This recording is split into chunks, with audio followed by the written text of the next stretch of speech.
अस्सलाम वालेकुम। आज हमने प्रैक्टिकल नंबर 21 से स्टार्ट करना है। इससे पहले हम प्रैक्टिकल 20 को देख चुके हैं। 20 प्रैक्टिकल हमारे कंप्लीट हो चुके हैं। अब ये क्या है, the following table shows the price and quantity sold off wheat during 2005। Plot a scatter diagram of this data, यानी कि हमने स्कैटर डायग्राम बनाना है इस डाटा का। हमारे पास प्राइस और क्वांटिटी एक डाटा एक्स और वाई के फॉर्म में। फाइंड द कोरिलेशन कोफिशिएंट, आपने कोरिलेशन कोफिशिएंट भी फाइंड करना बिटवीन प्राइस एंड क्वांटिटी, यानी कि आर फाइंड करना होगा। And also estimate the regression line of the quantity sold on price, यानी कि आपने वाई ऑन एक्स भी फाइंड करना है। क्वांटिटी सोल्ड हमारे पास वाई रैंड वेरिएबल है और प्राइस हमारे पास एक्स, यानी कि वाई ऑन एक्स भी आपने करना है इसमें। और ये देखें आर भी फाइंड करना है। और यहाँ से आता है इसके बाद स्कैटर डायग्राम भी बनाना है। ठीक है, इसका हम सोल्यूशन देखते हैं। यहाँ पे ये देखते हैं, सबसे पहले तो आगे हमारे पास एक्स है, वाई है, रैंडम वेरिएबल। हमने जो है आप चाहे तो इसके 5 कॉलम्स बनेंगे एक्स का। आपको मैंने बताया है ना, इसकी 5 कॉलम बनते हैं जब भी आप ये करते हैं। एक एक्स का कॉलम आ जाएगा, एक वाई का कॉलम आ जाएगा, ये जो आपने इसको इस तरह लिख लेना है। एक आपके पास प्रोडक्ट के फॉर्म में एक्स वाई का कॉलम आ जाएगा। नेक्स्ट कॉलम आपका एक्स स्क्वायर का बन जाएगा। और उसके बाद एक कॉलम आपका वाई स्क्वायर का बन जाएगा। मैंने डायरेक्ट जो है बेसिकली सम्स निकाल लिए कैलकुलेटर से, लेकिन आप इसको कॉलम्स को बना लीजिएगा और वेरीफाई कर लीजिएगा डायरेक्ट कैलकुलेटर से सम्स के साथ।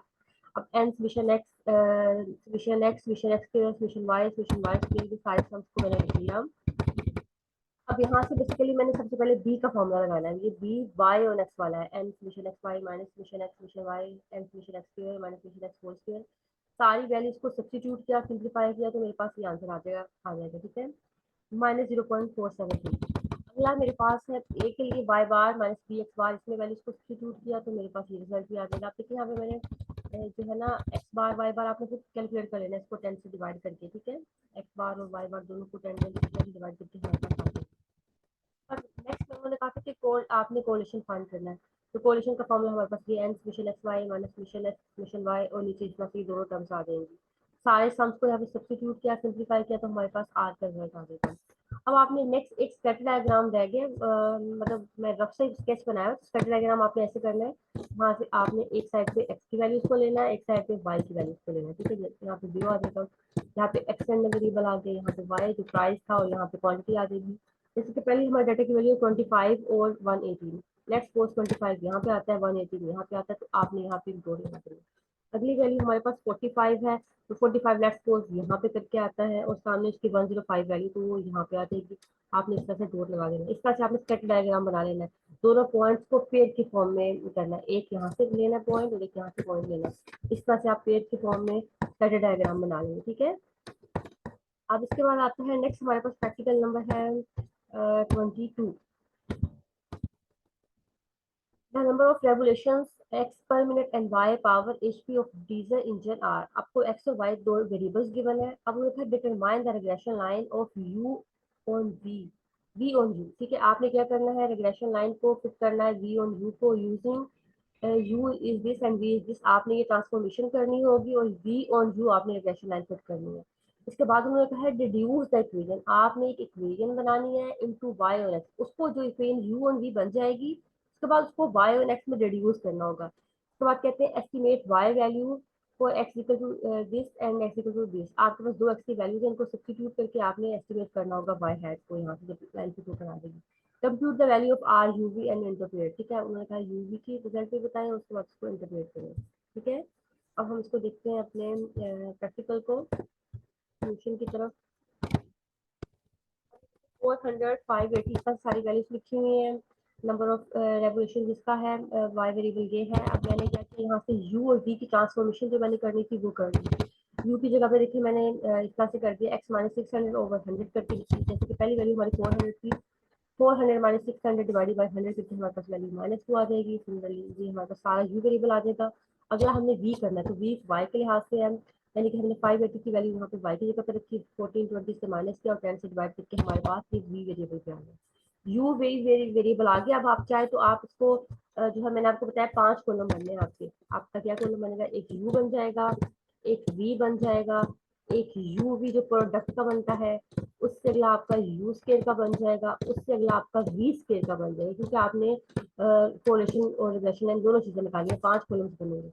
आप चाहे तो 5 कॉलम बना लें, बल्कि आपको बनाने चाहिए। और लेकिन मैंने इसको जो है डायरेक्ट जो है सम्स को फाइंड कर लिया, एंड समेशन के डायरेक्ट कैलकुलेट सारे सम्स मेरे पास आ जाएंगे।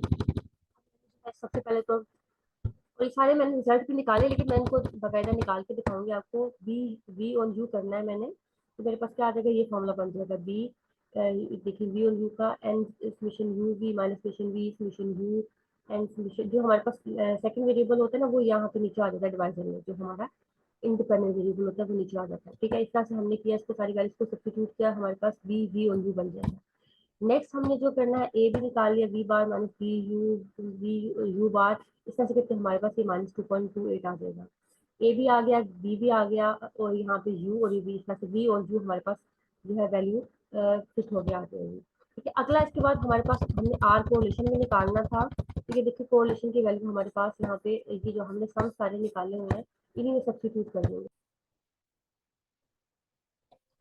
यहाँ से आपके पास आपने जो है कोरिलेशन निकालना है, तो ऊपर आपका डिवाइजर में जो बेसिकली ये जो ऊपर है, ये नोमिनेटर में यही है, डिनोमिनेटर में आपके पास डिवाइजर में एक ये यू वाली टर्म है, एक वी वाली टर्म्स भी आ जाएंगे। मैंने उसको सारे ये सम्स को निकाले हुए हैं ना हमने, और उसका आपने अंडर रूट लेना है। इस तरह से आपके पास आर यू भी आ जाएगा।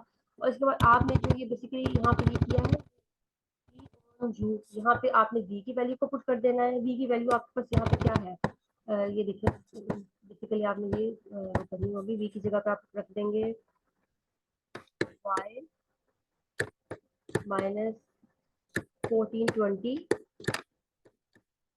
डिवाइजर में आ जाएगा 10, और इसके बाद यहाँ पे u की जगह पे वैल्यू आ जाएगी हमारे पास x माइनस 100, डिवाइजर में आ जाएगा हमारे पास 100।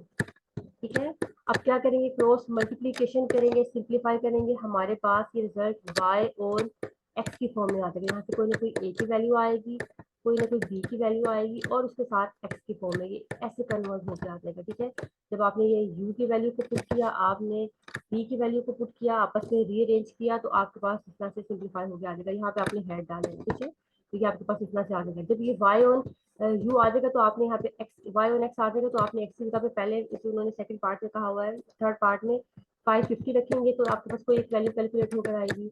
नेक्स्ट उन्होंने कहा है कि 725 वैल्यू रखेंगे, इससे भी आपके पास एक वैल्यू कैलकुलेट होकर आएगी। इस तरह से आप रिग्रेशन लाइन से ये दोनों चीजें भी एस्टिमेट कर लेंगे। ठीक है, आई होप आपको क्लियर होगा। थोड़ी बहुत कैलकुलेशन तो आपको खुद भी कर लेनी चाहिए, आपको पैटर्न तो पता चल गया ना, आप आगे आप कर सकते हो। अच्छा, ये प्रैक्टिकल नंबर है हमारे पास 23। From the data given below, calculate the coefficient of correlation between the ages of a husband and ages of a wife at the time of their marriage. Find the regression coefficient of by on x and bx on y. Verify r is the geometric mean of two regression coefficient. ठीक है, आपने r निकालना है, पहले आप दोनों coefficients निकालेंगे, उससे r निकालेंगे और सिंपल r निकालेंगे रिग्रेशन कोफिशिएंट, और वेरीफाई करेंगे रिजल्ट्स को।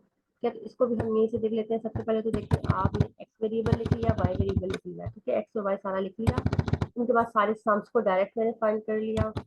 और इसके बाद यहाँ पे आते हैं बी वाई और एक्स के लिए, हमने बी वाई और एक्स का फॉर्मूला लिख लिया। मैंने अभी आपको बताया, जो डिवाइजर में होता है, जो एक्स है ये डिवाइजर में आ जाता है। ठीक है, इंडिपेंडेंट वेरिएबल हमारे पास 0.893 वैल्यू आ गई। फिर बी एक्स और वाई फाइंड करेंगे, सेम वही फॉर्मूला, लेकिन यहाँ पे वाई है तो ये नीचे डिवाइजर में वाई आ जाएगा। सारे सम्स को सब्स्टिट्यूट किया, वैल्यू हमारे पास ये आ जाएगी। आर के लिए भी सेम वही फॉर्मूला, ऊपर वाला तो सेम होता है, नीचे आपके वो दोनों आ जाते हैं अंडर रूट के साथ, तो आपने इस तरह से करके ये भी कैलकुलेट कर लिया। ठीक है, तीन पार्ट हो गए। चौथे पार्ट में उन्होंने कहा था कि आप प्रूव करें कि r is geometric mean between two generation coefficients. तो हमने बी एक्स और वाई, बी वाई और एक्स जो जो ऊपर कैलकुलेट किए थे, यहाँ पे वैल्यूज को सब्स्टिट्यूट किया, अंडर रूट किया, तो देखा ये आर और ये आर दोनों बराबर आ गए। ठीक है, तो correlation coefficient is the geometric mean of two regression coefficients. ठीक है, यहाँ तक आपको क्लियर हो गया, बिल्कुल आसान प्रैक्टिकल का। ठीक है, इसको देख लें एक बार दोबारा से। ये हमारे पास डाटा लिखा हुआ है, ये इनके सम्स आ गए सारे। ठीक है, सम्स के बाद हमने बी वाई और एक्स फाइंड कर लिया। बी वाई और एक्स के बाद जो है हमने यहाँ से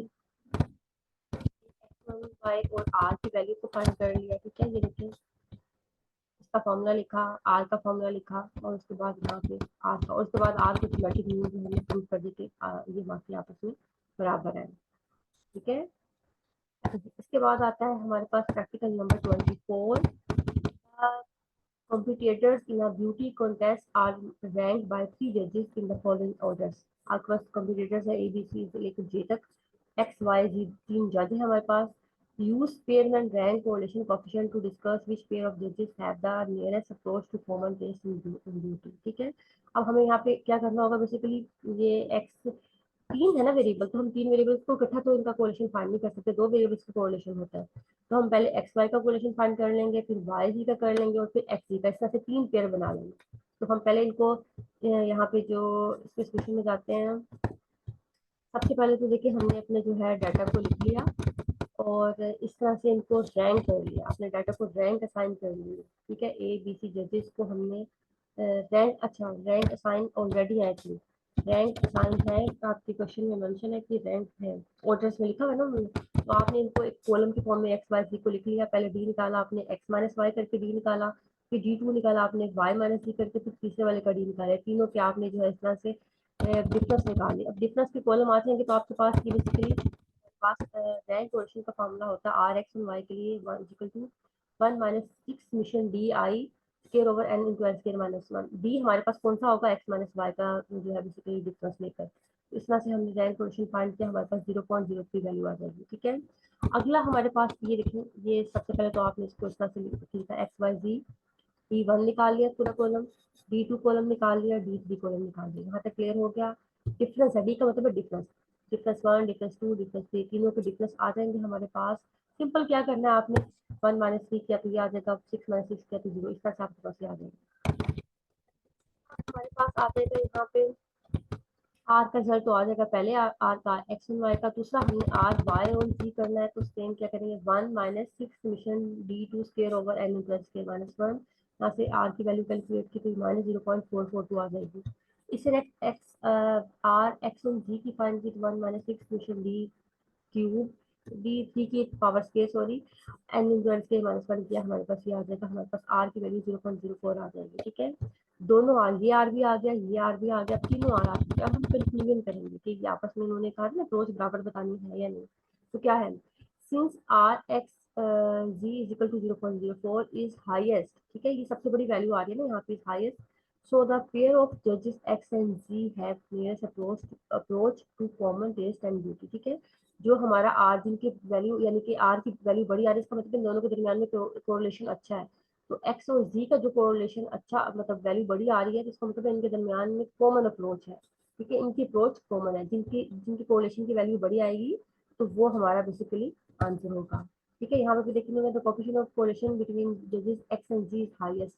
आपके पास ये वाली वैल्यू सबसे बड़ी आ रही है, ये भी छोटी है और ये नेगेटिव में जा रही है. सो वी कैन इंक्लूड, ये ऑपोजिट रिलेशन जा रहा है. देखिए वाई जी का मतलब ऑपोजिट रिलेशन है इनके स्ट्रॉन्ग. ये है इनका कॉमन रिलेशन, नियरेस्ट अप्रोच है. तो हम कह देंगे 0.04 का मतलब है कि एक्स और जी जो वेरिएबल है इनके दरमियान में कॉमन अप्रोच है और इनका नियरेस्ट अप्रोच है कॉमन. अच्छा जी, अब प्रैक्टिकल नंबर हम 25 देखने लगे हैं. लास्ट प्रैक्टिकल आज के लिए, a random sample of 16 students of GC मतलब general science group was selected from the all students of general science class in the college. The marks in mathematics and statistics in annual examination is given below. Maths के marks हैं, stats के marks, X variable Y variable. Calculate क्या करना है, calculate the coefficient of correlation between X and Y. R find करना है, calculate the two relation coefficient B X and Y, B Y and find करेंगे. फिर addition line Y और X and X and Y. ठीक है, 3 steps में हमने करनी है. तो अब इसका आंसर ये है हमारे पास. अच्छा जी, अब इसको देखते हैं. हमने सबसे पहले तो अपने डाटा को लिख लिया, एक्स और वाई को उनका सारे सम्स रिक्वायर्ड सम्स फाइंड कर लिए. मैंने कहा था ना एक्स के वाई के एक्स वाई 3 कॉलम आप एक्स्ट्रा बना सकते हो और चाहे तो आप डायरेक्ट कैलकुलेटर से फाइंड कर लें. इसके बाद आता है हमने एक्स बार फाइंड कर लिया, वाई बार फाइंड कर लिया. अब यहाँ से सारा ए और बी आ जाता है हमारे पास, आर का रिजल्ट आ जाता है हमारे पास, आर इक्वल टू 0.61. ठीक है, आर का रिजल्ट आ जाएगा हमारे पास. लेकिन हमने जो इसको फॉर्मूला करके दिखाना, ये मैंने फिलहाल डायरेक्ट कैलकुलेटर से वेरीफाई करने के लिए रिजल्ट फाइंड किया. बी का फॉर्मूला लिख लिया, बी वाई और एक्स का हमारे पास ये रिजल्ट आ जाएगा. सारी वैल्यूज को सब्स्टिट्यूट किया, बी एक्स और वाई के लिए सारी वैल्यूज को सब्स्टिट्यूट किया, हमारे पास ये रिजल्ट आ जाएगा. अब ए फाइंड कर लेने दोनों. ए हम फाइंड कर रहे हैं वाई और एक्स वाला, तो वाई बार माइनस बी एक्स बार, ये करके हमारे पास ए की वैल्यू आ जाएगी. नेक्स्ट हमने ए की वैल्यू एक्स और वाई वाली फाइंड करनी है, तो एक्स बार माइनस बी वाई बार, यानी कि सारी वैल्यूज आपको ऊपर गिवन है. एक्स बार वाई बार भी मैंने ऊपर लिखे हुए हैं और ये यहाँ से सारा जो है आर फाइंड कर लेंगे, सारी वैल्यू को सब्स्टिट्यूट करेंगे, आर हमारे को 0.61 आ जाएगा। आगे जो है इसके बाद उन्होंने कहा होगा कि आपने देखिए दोनों रिग्रेशन लाइन भी फिट हो चुकी है, हमारे पास आर भी आ गया और सारे जो हमने तीनों चीजें करनी थी दोबारा से मैं आपको दिखा दूँ एक बार। ये देखिए ये एक्स वाई है, ये सारे सम्स है हमारे, ठीक है, रिक्वायर्ड सम्स। यहाँ पे भी एक्स बार वाई बार जो रिक्वायर्ड सम्स है वो कैलकुलेट कर लो, ठीक है। इसके बाद दोनों बी को कैलकुलेट करिए, ये भी बी आ गया, ये भी बी आ गया। इसके बाद जो है दोनों ए को कैलकुलेट कर लिया, ये भी ए आ गया, ये भी आ गया। आप रिग्रेशन लाइन को तो अब लिख सकते हो ना, दोनों बी भी है आपके पास, दोनों ए भी है, तो आप आराम से लिख सकते हो। तो दोनों रिग्रेशन लाइन भी आ गई, दोनों रिग्रेशन कोफिशिएंट्स भी आ गए और आर भी आ गया, ठीक है। ये हमारे पास आर तक मिल गया। आई होप आपको प्रैक्टिकल्स जो आज हमने किए क्लियर होंगे। कोई मसला हो तो आप पूछ सकते हो। अल्लाह हाफिज।